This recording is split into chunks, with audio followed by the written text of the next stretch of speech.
I took the pictures of the leaf using the natural light coming from the window, and I turned off all the overhead lights to really get the shadows and make sure it didn't yellow based on the interior lights. If you really want intense lighting, feel free to add a spotlight to your subject. I do recommend taking pictures and, if possible, working from life, but sometimes our schedules are just too nutty for working from life, so photos are fantastic.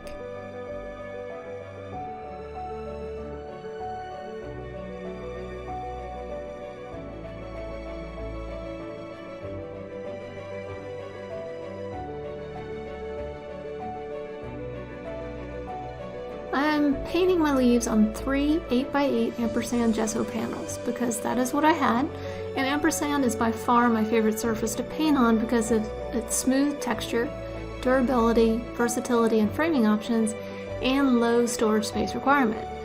Because I'm using a square panel, I also modified the pictures to square format to better see the spacing and size to relay to the canvas. I've included the 3 edited files of the original reference images in the supporting documentation for you to use as well.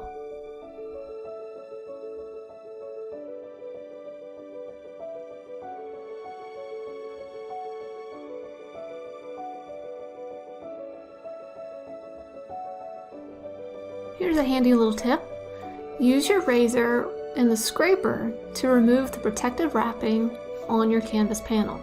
It's important to actually make sure that you do this on the back of the panel. My daughter actually did it on the front once, so just feel like I have to say that now.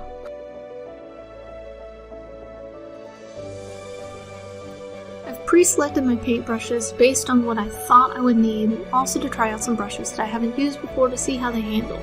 Please refer to the reference materials for a listing of the paintbrushes that I used in this painting. I prefer to pre-mix some base colors that I see. I find this ritual helps me kind of get into the painting and begin seeing it for the shapes and colors rather than the logic of the brain saying it's a red leaf. Here are the base color mixes that I put together: alizarin crimson, burnt sienna, and cadmium orange medium. I also put together a darker mix, and that consists of the ultramarine blue and alizarin crimson.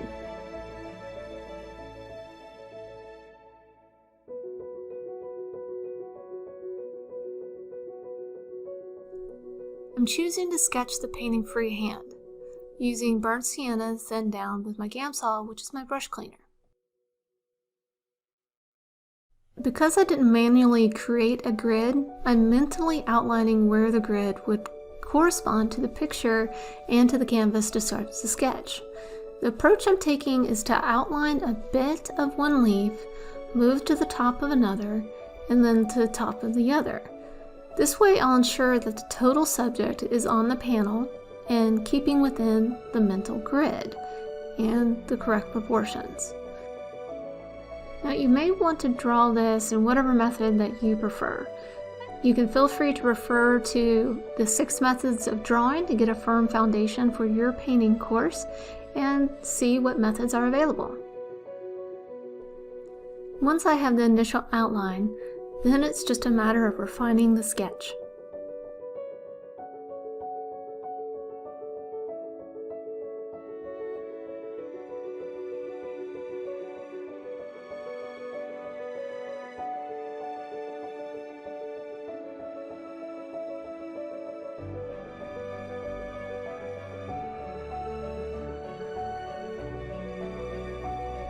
The veins of the leaf are important to me to map out. Even though I know I'm going to paint over them, I need to know because they're telling me the topography of the subject, so I'll know where it reaches its peaks and its valleys.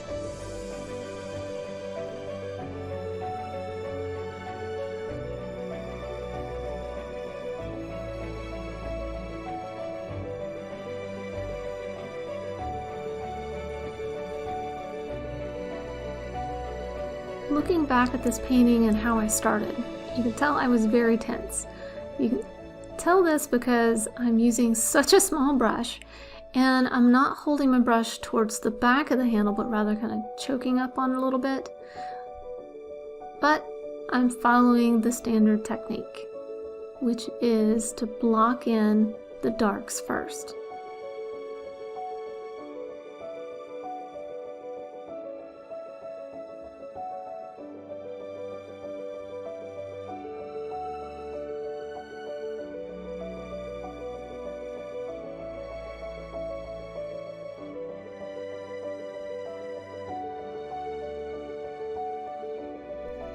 Taking a look at my brush technique, I'm trying to move in the direction that the folds of the leaf move.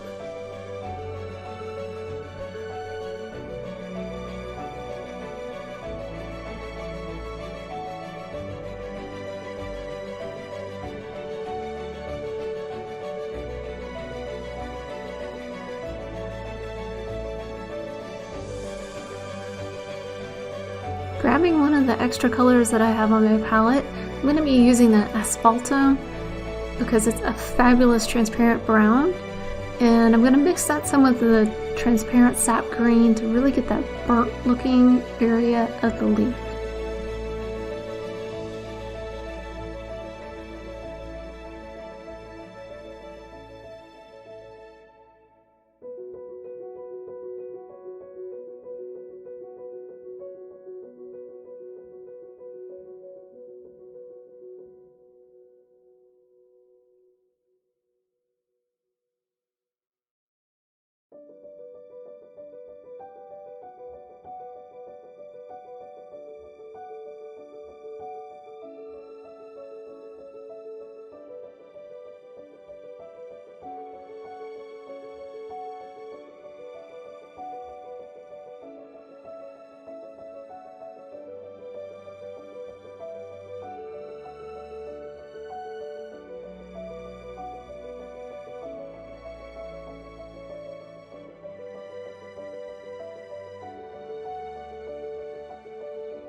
So even in my alla prima approach, I keep the first layer very thin and remove the peaks of paint and create smooth transitions of color by using my mop brush to gently blend in the colors.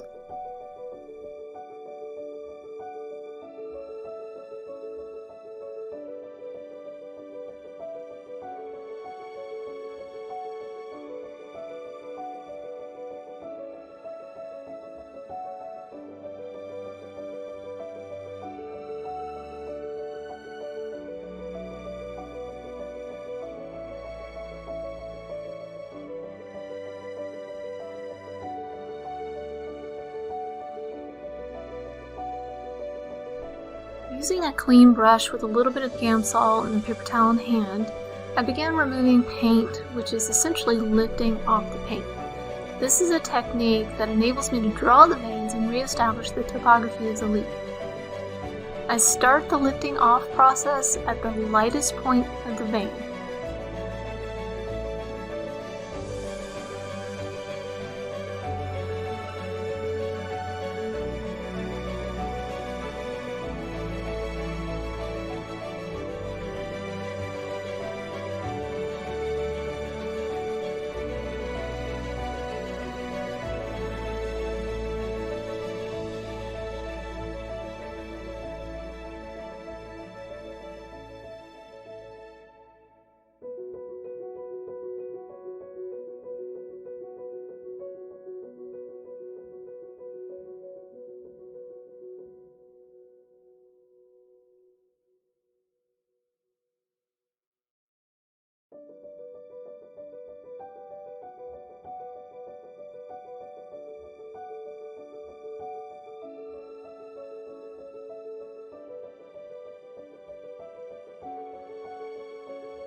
Adding a bit of titanium white to the red mix is what I see in the lighter areas of the leaf.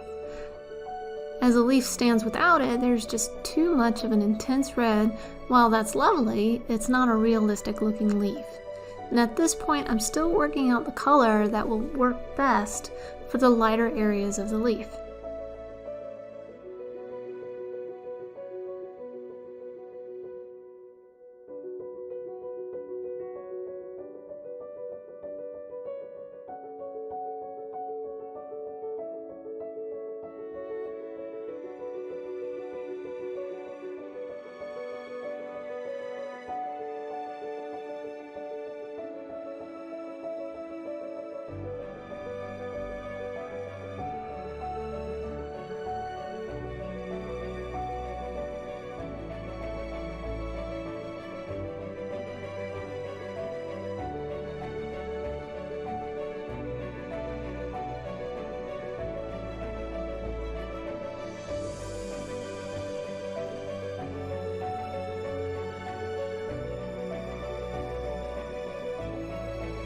At this point, I've got enough information about the leaf to identify the lights and the darks. It's time to finish out the overall look by focusing on the shadows and the background. You'll notice this is when I finally loosen up. I'm about 20 minutes into the process of painting and I'm finally loosening up.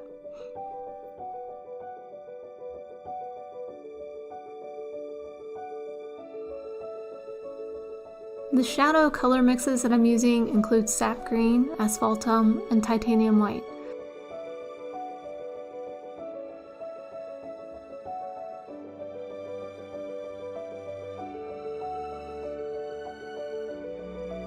I start by sketching in the core shadows. Adding a touch of cobalt blue and some of the base color mixes into the shadow mix will create a harmonious shadow that reflects all the colors.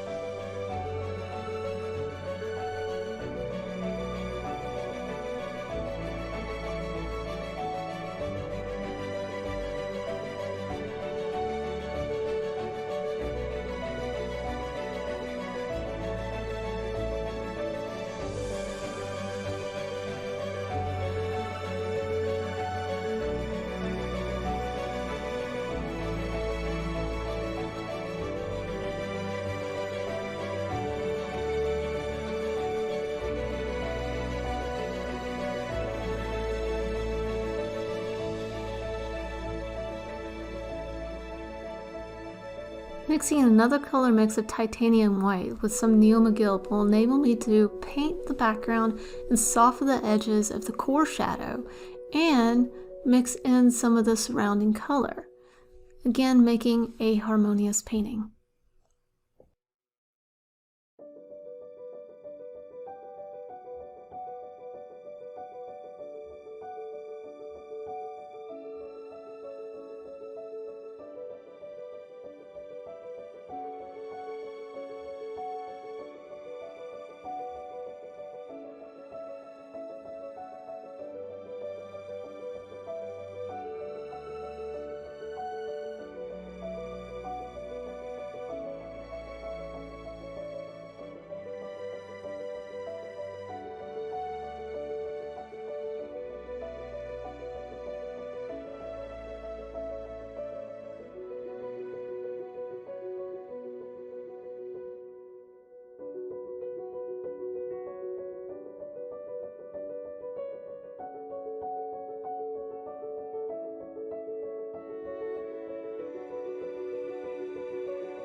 Notice how I didn't draw on the stem? That's because I knew that this detail would be one of the last pieces of information to paint in.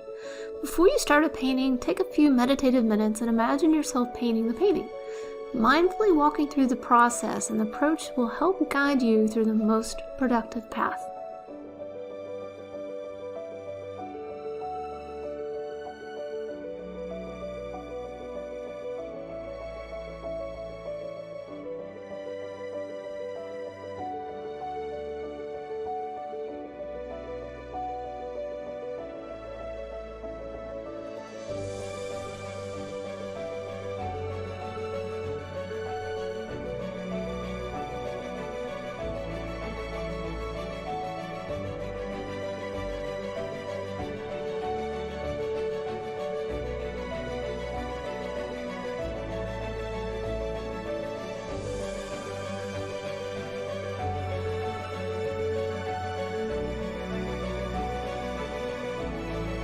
In the background, I used a 3/8 inch Rosemary & Co. Oak Eclipse extra long comber. I really like the brushstroke look, so I decided to try that for the edges of the leaf as well, just to see what would happen.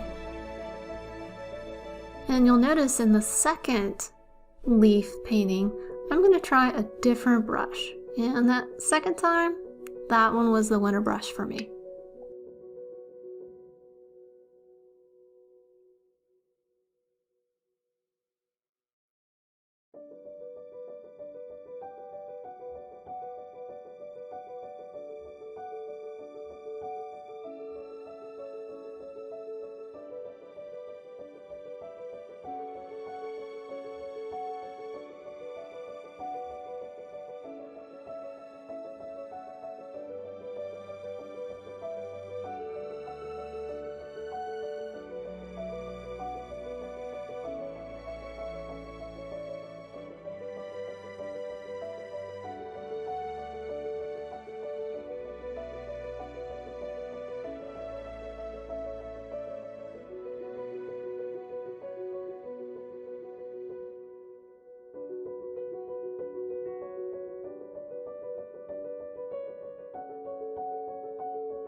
For the green mix, I used some sap green, cadmium yellow medium, and the medium Galkid because I wanted the paint to stick to the previous layer, not mix with it.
Adding some finishing details of defined edges really make the leaf come off the paper and identify where it even touches the paper.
Using the number 2 Rosemary & Company Kolinsky sable, I'm getting those fine details and edges and shadows for the finishing touches.